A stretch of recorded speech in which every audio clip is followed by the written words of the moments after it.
Welcome, everyone. We are here to talk about tonight's episode of House of the Dragon, the penultimate episode, an episode that was just filled with just incredibleness. As we'll talk about, of course, spoilers ahead, the decisions made, the regrets had, the character development, the epicness, the score, the cinematography, the way that the story unfolded, the conclusion. This, let me tell y'all something. When I saw Rhaenyra with the gang of dragons behind her, obviously her dragon, Cyrax, we got Silverwing and Vatamor. Um, I'm ready. I'm ready for next week. That was one of the coldest shots of Game of Thrones. Like she's just like, what you want to do? Because she ain't seen him since last time. She killed her son Luke. So we're gonna break it all down. Let me know in the comments now. What'd you think of the episode? What was your favorite moment? And are you ready for the finale? Let's talk about it in the comments. But let's get into this breakdown, man. We're gonna go scene by scene. What this scene sets up within this episode.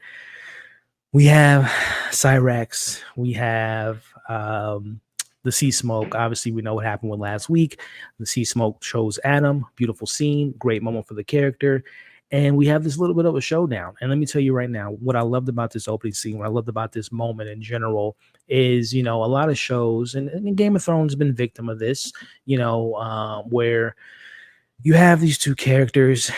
They're not on the same page. They're not, there's a mystery going on. You don't know what's happening with the characters. And the show kind of lingers on that. And it just lingers, and we have these disagreements and these arguments, and who are you, what house are you from, back and forth. And the whole episode, or most of the episode, is about that riff or that misunderstanding.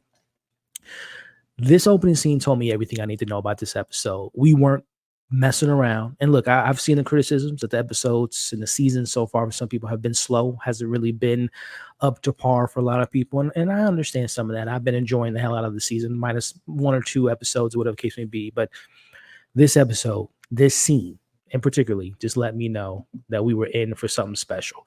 Because instead of Adam being bold and being, egotistical or having some type of claim to newfound power with a dragon, no, he was like, and first off, Rhaenyra, I love you, but she came in a little hot, respectively so. But she came in, who are you? What are you about? What's your name? What house are you from? All accounts, great questions.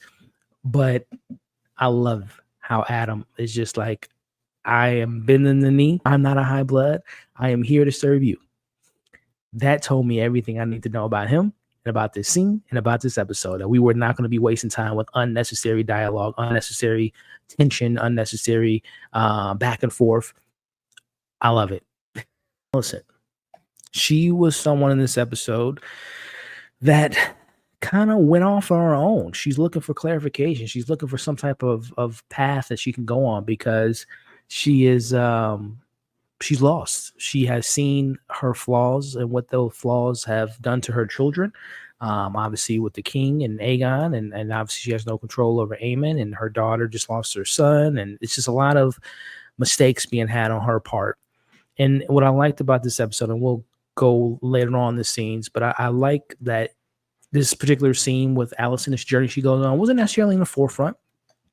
And it, for some, it might have took away from the tension and the suspense and the momentum going on the episode. But I really enjoyed this little path that we're seeing, because again, this whole journey for all the characters is a reflection, right, from their past, and how their past has formed their future, and or not even necessarily their future, but their present, which again could affect their future. So we're going to keep an eye on Alice in this episode and talk about a moment that I think she wanted to end things, but she's looking for her purpose. And that's another thing that I like about this episode is purpose. That is a really strong theme and a really strong focal point in this episode. And even though she's Team Green, I like the journey she goes on. And we'll get to her kind of coming to Jesus moment a little bit later. Yet again, Mysaria, the White Worm, is proving herself. We got to find more dragon riders. I got to look through all these papers and find the bloodlines, because at this point, obviously, she's accepted the point that Adam is someone that has Targaryen blood in him, and she's accepted that, and he's accepted her. Welcome to the team Black, all day. But she's like, let me go through these books and comb through the family trees. And I'm sorry, it's like, my queen, this is a waste of time, because as you see, there's a way to expedite this process, which is, unfortunately, when it comes to high bloods and it comes to the royal family, there's not a lot of loyalty and commitment in relationships, and there are a lot of bastard sons out there. So Masaria plants the seed into the queen's head that we need to find some more Targaryen blood, and we need to go to King's Landing. We can find them, and again, get the process going. The scene I'm referring to is between father and son, between Adam and Corlys, and he's telling his dad, "Listen, I found a purpose. I no longer want to work, on the ship, all that stuff. I would like to pursue my duties of what I've been given as far as being a dragon rider and representing my queen." But again, I go back to something I appreciated about this episode is getting straight to the point. There's no unnecessary drama, unnecessary disagreements, unnecessary fighting, waste of time. Corlys, game recognizes game. And what I mean by that is he recognizes that he sees how his son didn't sit by for something to come to him. Because we know Corlys is someone that's, self-made. He kind of built what he has, his legacy, by his own hands. He was never given anything. So how that correlates to his son, he didn't go begging for a dragon. The dragon found him. He found purpose and he owned it. And again, the level of respect there. Obviously, we know Adam isn't the fondest of his father. And obviously, we know Corlys hasn't taken his kids in. But he recognizes the nobility, the purpose, the wherewithal to make the moves that can help him, that can benefit him. So again, game recognized game. And we didn't have to spend 10 minutes of dialogue, 10 minutes of them going back and forth.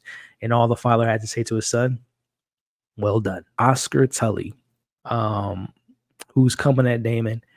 And then let me tell you something again, no nonsense, no holding back, no waste of time. I know a lot of you all at home, especially people in the live chat, shout out to y'all. I know a lot of people have been pretty upset about the Daemon storyline and the lack of things happening. Now, I personally disagree with the Daemon stuff. I like what the episodes have been giving us with him and going, again, facing your past, facing your literal demons, facing it head on and not escaping it and what have you. But he got something, all these things he's been facing have been hallucinations. This young man on screen right now ain't no hallucination. He's the real deal. Let me tell you something about Oscar. He was about that business tonight, y'all, and I loved it. This little kid, I said it a couple weeks ago, but this show has yet to fail me when it comes to the acting department, not just from the adults, but the children, the younger generation have shown their true colors and have shown their skills in this show. This little kid, Oscar, whoever plays Oscar, the actor, has done a great job going back and forth with Dave. And I would imagine as an actor, it's probably intimidating to be in a scene with such a great actor like Matt Smith. But just in the perspective of the show, Oscar talking to someone like Damon and him not being afraid to share his mind. I'm telling you right now, Oscar has somehow made his way into one of my favorite characters of this show. Live up to your honor what your family was, which they obviously bend the knee to Viserys and the House Targaryen and to House, Queen Rhaenyra. But it comes with a little bit of an asterisk, as Oscar tells, Daemon in the scene. It's like, I'm going to hold up to my grandfather's loyalty to you and your family. But I'm going to be honest with you. I don't like you, Daemon. I don't like anything about you. I don't like the way you carry yourself. I don't like the way you've been walking around Harrenhal. I don't like the way you've been talking in your sleep, because I can hear you a mile away yelling in the middle of the night. So Oscar tells his people, we'll ride with you, Daemon, but we have rules about how we operate around these towns. I need you, William, come here, to answer to your crimes. And Daemon, I'm gonna need you to pick a choice. I'm gonna give you a choice. I'm gonna give you an option. And this, mind you, this is a little kid speaking to a grown man who has a dragon, by the way. But William literally lost his cool and lost his head and lost his life as Daemon kills him. You saw the look on his face and you saw the lack of power that he had in that moment. And he had to make a decision. And he made, which I think is the right one. His decision has gotten multiple people killed. Daemon, again, the person that has set all these things in place, that has had other people affected by this, tells Daemon, looks him in the eye, and he has the crown in his hand. And he says, this crown breaks you. This crown crushes you. Do you still want it? And all those moments again of Harrenhal getting a little child killed, getting, the people in the town killed by William, giving the orders to kill him, having to kill William. All these decisions is led by this crown, by this power. And what has it gotten you, Damon? But blood on your hands. Not a step closer to the throne that you want, this crown that you want. What has it done to you? I'll tell you right now. I love the scene. And again, it makes you, I understand the pacing of the Damon scenes, but it all kind of comes together as him looking at this crown and seeing what it did to his brother. And this is the perfect shot here. I'm telling you something right now, not to get too far off course. Let me move myself out of the way here. That shot here of looking at the crown is just one of many phenomenal scenes right now. Now, this is a character that has had, as I put in my notes, kind of a side quest of her own. Again, a character seeking purpose. And it's a side quest and a side plot that I'm really, really intrigued by. I'm not entirely sure where it's going. Again, not having read the books, but a lot of you all that have read the books have let me know there's a good payoff on the other end, potentially. And there's a wild dragon, as we talked about, or as it was revealed last week, and she's trying to put the pieces of the puzzle together about this mysterious dragon that's been, eating all these goats and leaving their mark around. And Raina is, let me tell you something right now. I don't know what's going to happen next week. I'm just putting the scene in my head. If we end up seeing a scene where, we got the battles in the sky of dragons, Vagar and Cyrax and all this stuff in the air, and it's not looking good for Team Black, book readers, don't tell me if I'm right or wrong. Just go with me.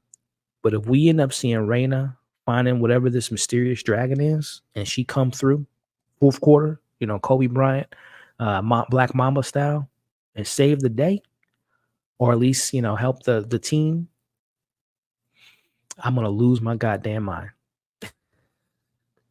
If I see Raina on a dragon next week, I'm going to go crazy.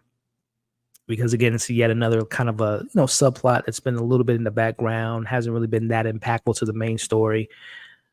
But if I see this girl on a dragon next week, I'm gonna go crazy in a good way. And his mom about his father, Harwin Strong, and that he's not of he's not of pure blood necessarily, right? He brings up, the hair and obviously her laying in bed with, not her or not his father, Lenore. Love this moment for Jace and for her, but as she says, I can't. It's too late now, and I, I'm on this path and I can't go back. Pandora's box has been open, but I really enjoy this moment between these two, man. And also, I love, there's a line in this episode that she says, when she's like gathering up all the bastards, but she understands where her son's coming from. And I appreciate that's what I love about Rhaenyra. She can always see two sides of the conversation. But I really like this for Jace, because it's a conversation I think needed to be had. And need to find out that their daughter has sadly passed away. And he's like, I failed you, I failed my daughter, and this is my moment to step up. And, she's telling him basically this is a suicide mission. As we're watching the episode, at least me, I'm like, just because you guys may or may not be Targaryens or whatnot. We saw last week, a dragon don't give a damn. Telling his wife, I love you, and this is how I feel as though I can show my love and kind of make up for my mistakes that I've, led this family and, to our daughter, in honor of our daughter, I have to go. So really good moment, man. Allison, on her kind of journey of self-discovery of a sense and reflection and clarification and clarity of what has come of her life. She's lost. She's 100% lost at this point. She's lost her family. She's lost her nobility. I want to comment how you all felt about this scene, but I kind of read the scene as like her moments of almost calling it quits. I could be wrong. I could be reading this scene wrong. She kind of removed all her green. She goes in this water, and I think she was willing to call it quits. I think she was definitely willing to throw in the towel and then throw it all away and unalive herself in this moment. But it was, I don't know, it was a bird in the sky. I don't know if that's a metaphor or a symbolism of anything. It probably is. This is probably something with a bird and her family tree or something that she's connected to. But she sees a bird in the sky and she kind of has a moment of reflection. It has like a moment of like an aha, like a purposeful moment. And she decides to go against it. If I am, if I'm reading that scene right, against to taking her own life and moving forward and maybe doing the right thing. But what does that mean? Does that mean trying to convince her son to end this war? Does she push forward and finding a better purpose of pushing the war forward and gaining power? Um, what does that mean for Alan? What does purpose mean for her at this point in her life? Is it peace? Is it war? Score in this episode was phenomenal. Like phenomenal, man. The scene that she was in, and like I said, the scene earlier in the episode with them gathering up all the bastards, the score really kind of overwhelmed me in this episode, and it was very, very outstanding. The score, obviously, in the show has always been great, from even Game of Thrones, but the score in tonight's episode really stood out to me because, like I said, when it hits, it's a character within itself. Narrow your time to shine. The Queen's plan, kind of like throwing spaghetti at the wall and seeing what sticks. The bastards are here, and the plan is to have them, she gathers them all up, and again, she's kind of talking about purpose. Again, that's a big theme of this episode. She's just like, I understand that you all have left your families to fight this war, claiming me as your queen, and I don't underappreciate that. I appreciate that, but just understand what you're getting yourself into. If you walk in that room with that dragon, you might not make it out.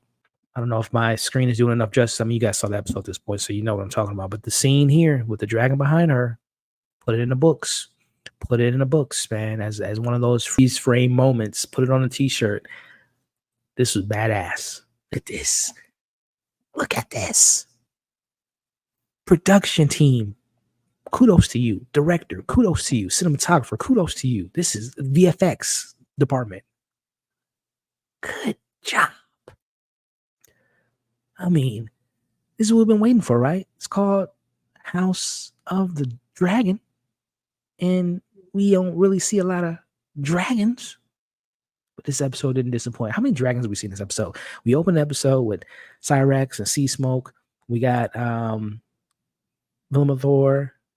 We got Vagar. We saw like 4 or 5 dragons this episode. I lost count.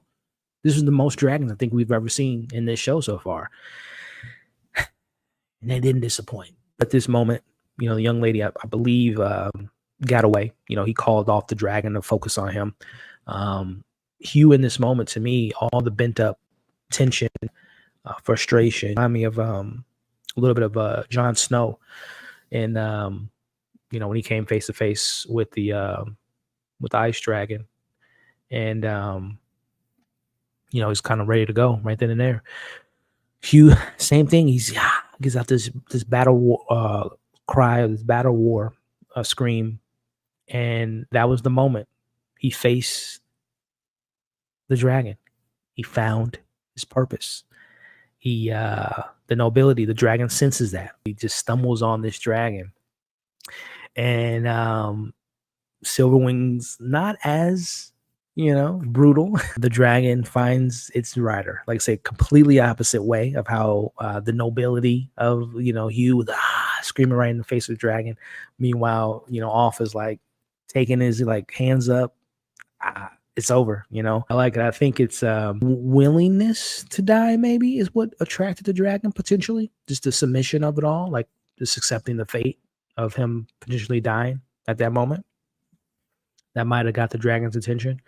But also the dragon, I might be wrong in reading this, but the dragon seemed to be playing with Off in that scene, like pushing him and kind of goofing around.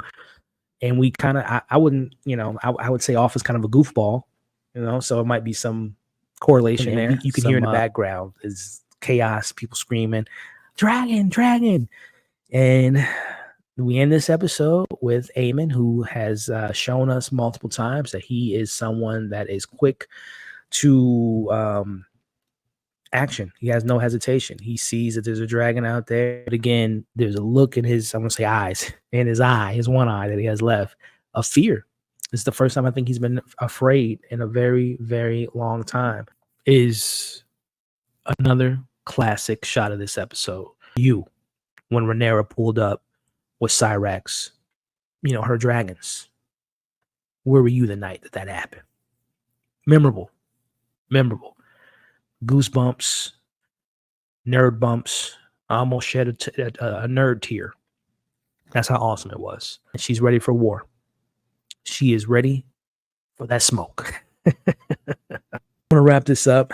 I want to put your scores in the comments, put your MVPs in the comments, and I'll make sure to read them off before we head out. But for my people that are watching this edited version, same, let me know your MVP, your score. But I'm going to wrap up by saying this episode, damn, 10 out of 10. I don't care.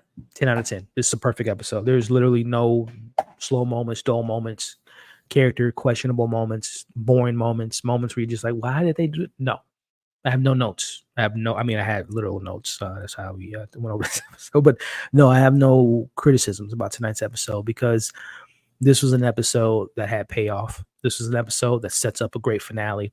This was an episode that has, again, from just a technical level.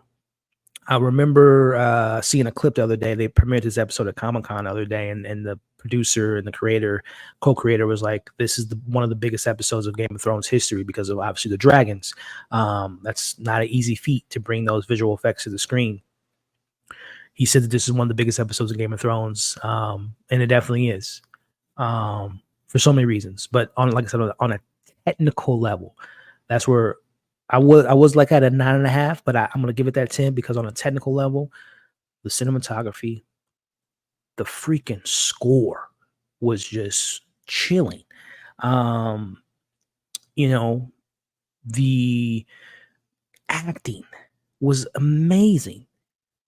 The development, the journeys we see on, even again, the Alicent and the Reyna stuff, like two small kind of quick scenes. If you combine them, they're probably all of like 5 minutes, but there's still so much substance in those 5 minutes and character development. The father and son conversation Corlys has with Adam and Alan. Jace talking to his mom about being a bastard, not a bastard himself. The dragon moment of Hugh and Off. The moment on Aemon's face with that one eye of fear. And that she said, I got no notes, man.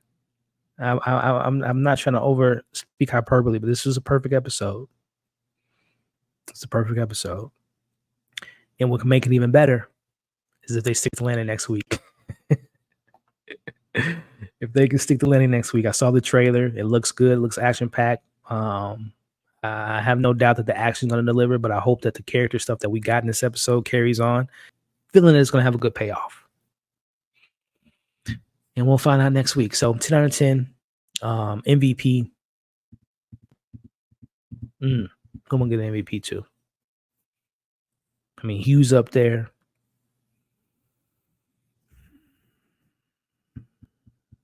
I'm going Oscar.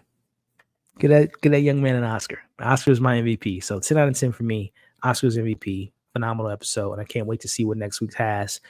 For those watching the edited version of this, like, share, comment, subscribe to the channel if you haven't already, and I'll catch you all on next week's finale. Hopefully you can join me on the watch party and join the after show. Y'all be safe out there. Take care, everybody.